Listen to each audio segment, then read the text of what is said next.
নমস্কাৰ। আজি মঙলবাৰ আৰু দিনটো মোৰ বাবে এক প্ৰকাৰ এটা প্ৰাপ্তিৰ দিন আছিল।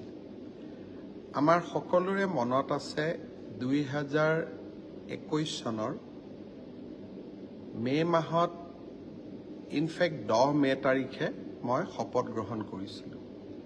সমগ্ৰ নিৰ্বাচনৰ সময়ছোৱাত মই অসমৰ ৰাইজক আন্তৰিকতাৰে সৈতে প্ৰতিশ্ৰুতি দিছিলোঁ যে বিজেপি চৰকাৰ যদি শাসনলৈ আহে 1 লাখ যুৱক যুৱতীক চৰকাৰী চাকৰি দিম।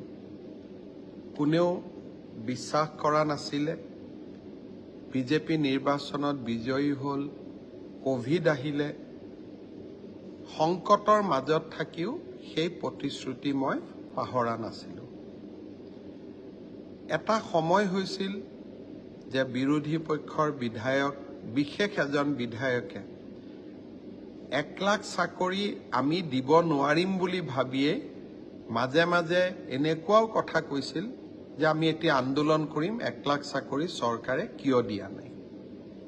ভাল কথা, চৰকাৰে কিবা কাম প্ৰতিশ্ৰুতি মতে নকৰিলে আন্দোলন হ'ব লাগে। কিন্তু যদি প্ৰতিশ্ৰুতি মতে চৰকাৰে কাম কৰে তাত ধন্যবাদো পাব লাগে। মোক ধন্যবাদ নালাগে। আজি আমি ৯৯,০০০ আৰু ৯৭টা নিযুক্তি সম্পূৰ্ণ কৰিলোঁ। PWD, ৰোডছ আৰু বিল্ডিং ডিপাৰ্টমেণ্টত আজি আমি ৬০০ জনতকৈও অধিক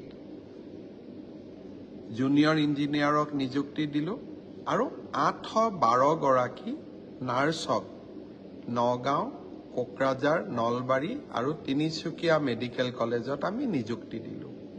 চাওঁতে চাওঁতে নিযুক্তি আজি 1 লাখতকৈ 3টা কম।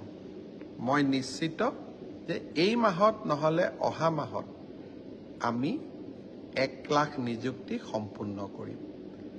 অসমত ইয়াৰ আগতে কোনো এখন চৰকাৰ নাছিলে যিখন চৰকাৰে নিজৰ কাৰ্যকালৰ প্ৰথমটো 3.5 বছৰত 1 লাখ নিযুক্তি সম্পূৰ্ণ কৰিছিলে।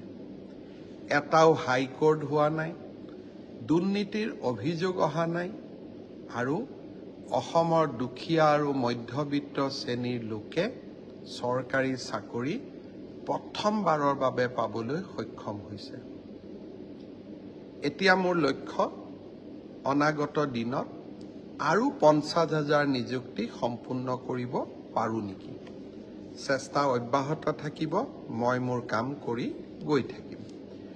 আজি মই 2টা বিশেষ ঘোষণা কৰিছিলোঁ, যি 2টা আপোনালোকৰ আগত মই শ্বেয়াৰ কৰিব খুজিছোঁ। প্ৰথমটো হ'ল আমি নিযুক্তিত স্বচ্ছতা আনিলোঁ। ট্ৰেন্সফাৰ পোষ্টিঙতো আমি স্বচ্ছতা আনিব পাৰোঁ নেকি। চৰকাৰী কাৰ্যালয়ত চলি থকা বিভিন্ন দুৰ্নীতি